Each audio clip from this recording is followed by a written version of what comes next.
Dewan Eksekutif Mahasiswa Dema Universitas Islam Sunan Gunung Jati Bandung kali ini menggelar acara yang sangat menarik, yaitu bincang dan kupas tuntas salah satu film dokumenter yang berjudul Dirty Vote pada Jumat 23 Februari 2024 bertempat di Aula Student Center Kampus 1 Universitas Islam Sunan Gunung Jati Bandung. Untuk informasi selengkapnya, berikut liputannya untuk Anda. Dewan Himpunan Mahasiswa Dema UIN Sunan Gunung Jati Bandung menggelar acara diskusi film dokumenter yang saat ini tengah hangat dibicarakan, Dirty Vote. Acara yang diadakan di Kampus 1 UIN Bandung ini diikuti oleh mahasiswa berbagai jurusan. Acara bedah film ini juga turut menghadirkan seluruh narasumber yang terlibat dan pakar hukum tata negara, yaitu Zainal Arifin, Bivitri Susanti, Feriam Sari, dan juga Dandi Laksono selaku sutradara film dokumenter Dirty Vote. Pihak Dema mengungkapkan adapun agenda pada diskusi bersama ini dapat menciptakan kolaborasi berbagai mahasiswa untuk senantiasa berpikir kritis dan dapat membuka mata terkait isu cakrawala kecurangan di pemilu 2024, juga rusaknya demokrasi yang sedang terjadi saat ini.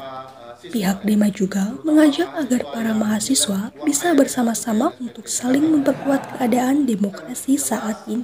Sutradara film Dirty Vote Dandi Laksono mengatakan adapun tujuan dibuat film ini yaitu agar bisa mengungkap terkait bagaimana keadaan pemilu saat ini dengan menghadirkan sajian data dan dasar yang disampaikan oleh ahli pakar hukum tata negara. Ya, tujuannya kami ingin mengungkap bagaimana pemilu didesain dengan kecenderungan untuk menguntungkan salah satu pasangan calon presiden yang dia kebetulan adalah anak presiden.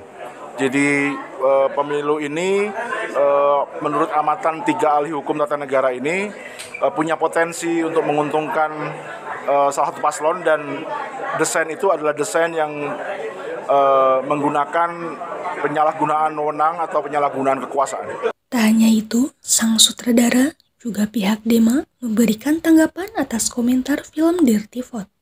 Ya, memang sengaja supaya ketika orang berhenti kampanye, giliran kami yang kampanye. Karena mereka sudah 75 hari berkampanye, sekarang giliran rakyat yang berkampanye. Nah, tanggapannya kita tidak bisa melihat dari satu sisi, dari sisi A maupun sisi B, tapi jelas kita harus melihat dari berbagai perspektif. Tapi menurut kami dari Dewan Eksekutif Mahasiswa hari ini bahwa sedang terjadi kerusakan moral, kerusakan demokrasi di Indonesia, sehingga kita perlu untuk memperbaikinya sebagai mahasiswa. Karena yang perlu kita sadari, kita adalah maha yang memang bukan siswa saja, tapi ada mahanya, seperti itu.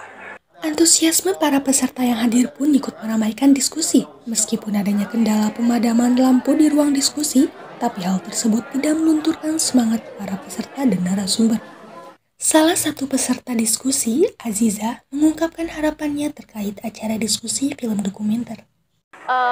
Harus diperbanyak kajian-kajian film kayak gini, kajian-kajian buku, diskusi-diskusi terkait isu-isu yang memang hangat gitu, apalagi kita sebagai mahasiswa gitu, kaum pemikir, maksudnya setiap ada isu apapun gitu di Indonesia, memang tugasnya kita gitu untuk mengkaji, untuk meneliti, untuk berdiskusi tentang isu-isu yang sedang hype. Bukan hanya film gitu, buku pun perlu gitu, dan bakal ada banyak-banyak lagi film-film cetakan-cetakan berikutnya, apalagi khusus kita sebagai mahasiswa jurnalistik misalnya, sebagai pers yang ada di kampus ataupun pers nasional gitu. Demikian informasi yang dapat saya sampaikan. Saya Pina Hirunisa beserta kru yang bertugas dari Bandung, Jawa Barat melaporkan untuk Jurnal Pos TV. Yang bakal turun adalah Buzzer 0103 untuk melawan mereka. Tapi